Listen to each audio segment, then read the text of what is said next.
Who is your player to look out for this season? Don't have to take long to answer this question. 2 words: James Mitchell. He played his first competitive game for Reality FC last week against Lord Hill. You would think losing 4-1 that no one shone out, but as you could see on the video and watching the full 90 minutes of it back, James Mitchell was by far the best player on the pitch. I'd go as far as to say he will be the best player that Reality FC have ever signed to play for them. And as he gets more players to play around him, some of the returning players from injury, he'll excel and score plenty of goals for us this season. On the YouTube channel, Madouche asks, well, he doesn't ask, he says, you need to sign someone who knows how to stick the ball in the back of the net. I couldn't agree more. We've done quite well defensively this season, but attacking wise we seem to struggle massively in the final third. Lee McDonald's been playing well, but we've been under a lot of pressure. He's having to track back. Another striker, Delroy Brown, he's been playing on the right. But like I said, the main person to watch out for will be James Mitchell. Played his first game last week. He's going to be available every game now, and he will be putting the goal in the back of the net. I reckon to go as far as saying he's going to get at least 15 this season. ARPG Productions, along with Spuds and Be The Media, are asking, where is Dan Hutton? Just to get any rumours quashed, Dan Hutton has not gone AWOL. He's not missing. He has simply just been unavailable for a couple of weeks. He is back and will be in the squad for this Sunday's game, and will be in line to start again. James Rushton asks on the YouTube channel, why was it Bethina's last game?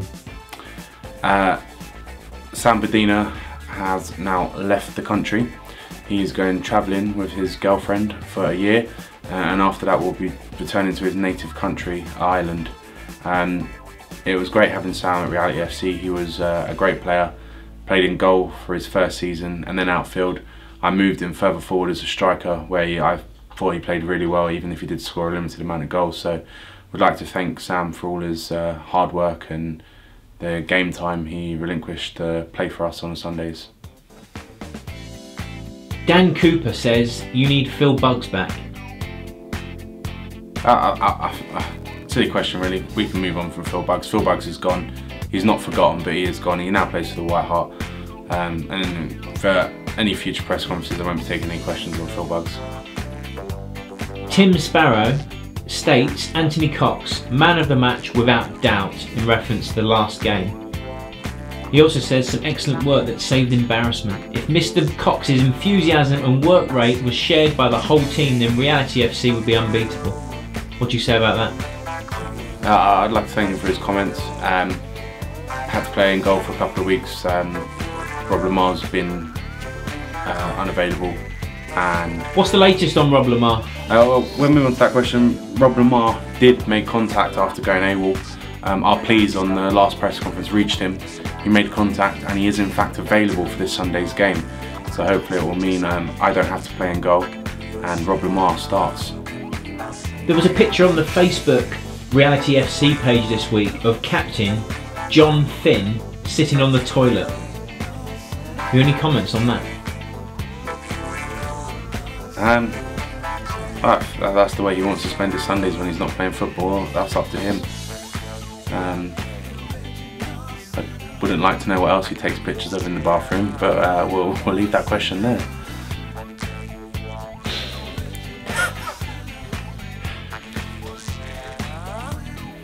Zach Pearson asks, Mr. Cox, do you think Reality FC have a fighting chance when Zach Pearson comes to town on our next fixture?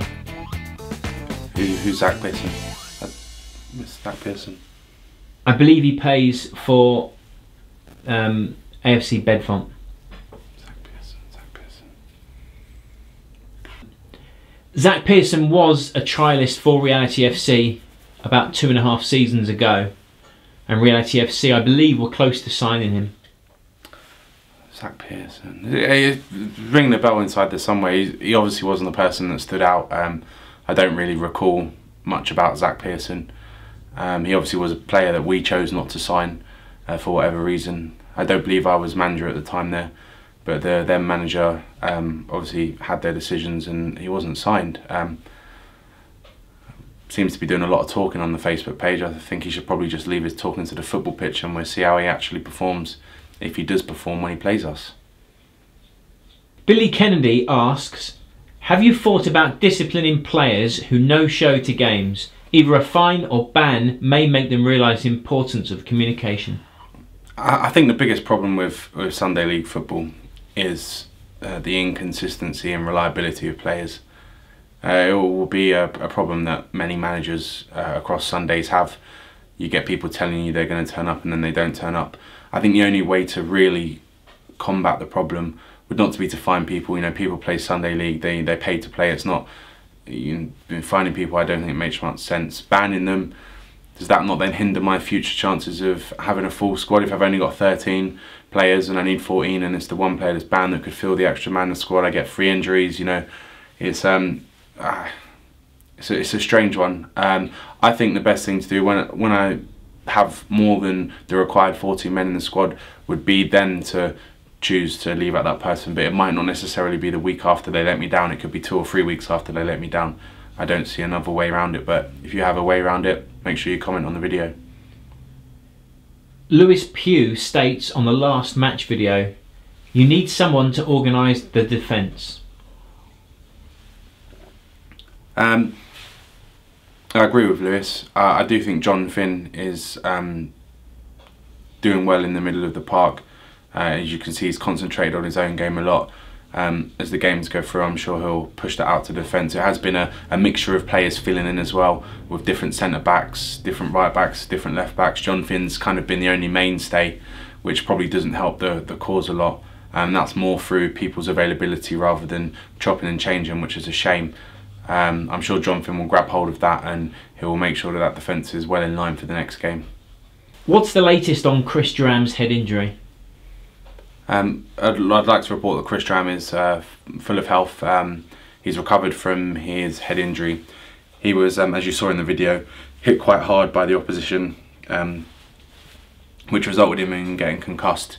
He couldn't remember where he was, much like myself a few seasons ago when I got knocked out. But he is full of health and he is available for this Sunday's game if included in the squad. Anthony, do you know where you are now? Yes, I do. Anthony, is there any truth in the rumour that you're in talks to sign a captain of a rival team in your league? Just give me 1 second. The question I've just been asked in the press conference, how's that got out? Yeah, no, about the potential club captain signing for us. No, I'm not impressed either, you better sort it out. Who was that, Anthony? Need to know, that's someone that deals with our transfers. Which team is it? I don't want to go into depth about that question. I'll give you a short answer. I'm always in talks with oppositions. There's lots of people that want to play for Reality FC and you can't blame them. We're an excellent club. I am in talks with a club captain from another team in our divisions. Hopefully there'll be an update in the future, but until then I won't be taking any more questions on that subject. Adam Hughes asks on Facebook, is there any truth in the rumour that you're looking to sign a former Reality FC goalkeeper?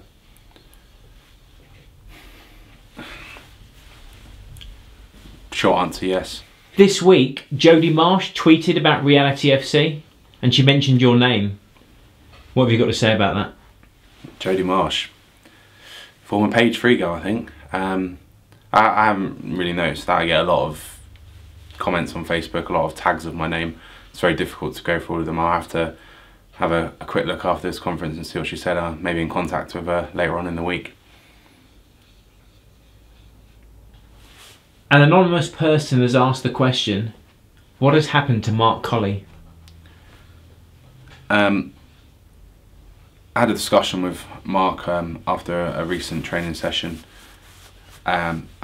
Basically, I made him aware that I wanted to keep him signed up as a Reality FC player, as I'm sure at some point in the season he'll have something to contribute to the team. But I felt at this current time with the amount of strength and depth I have within the squad. This Sunday, for instance, I've got 18 players available, so I'm going to have to drop some. I made him aware that I didn't think he was going to feature much, and that is the situation. David Murphy asks, what is the sponsorship deal? Is the kit changing to red and white?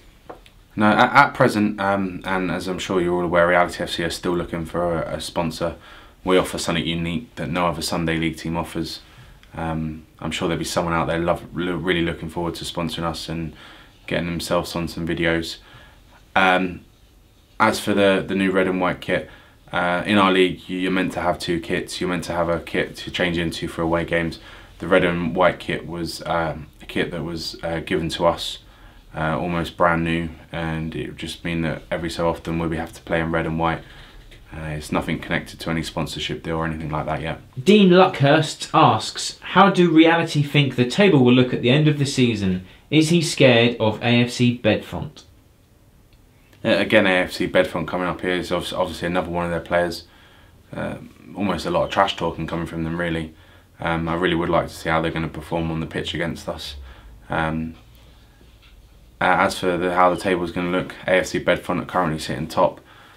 We've had a bit of a mixed start to the season. There's a fair chance that we're probably going to beat them this season, but they may still end up top. You know, congratulations to them. But we'll see how the season goes. I think it's a bit early to be saying that sort of stuff, that they almost think they're set on as champions. The QPR manager Harry Redknapp has fallen out with Adel Tarabat over putting on too much weight. Are you in a similar position with player Scott Monto?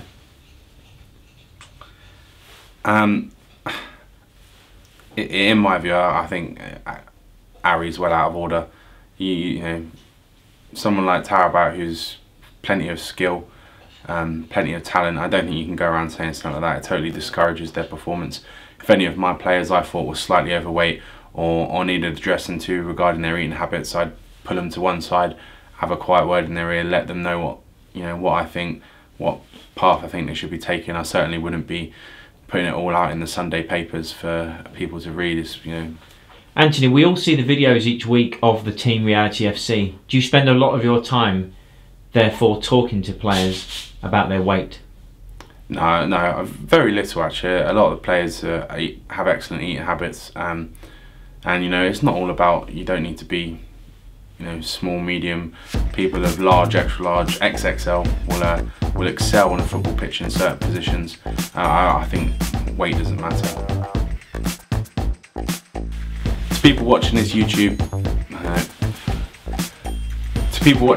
on YouTube, please make sure you subscribe to our channel. And also, if you don't already, follow us on Facebook. And please, if you know anybody that is interested in sponsoring us, get them to like our YouTube page, get them on our Facebook page, and get them to make contact with us ASAP. We're looking for someone to sponsor us.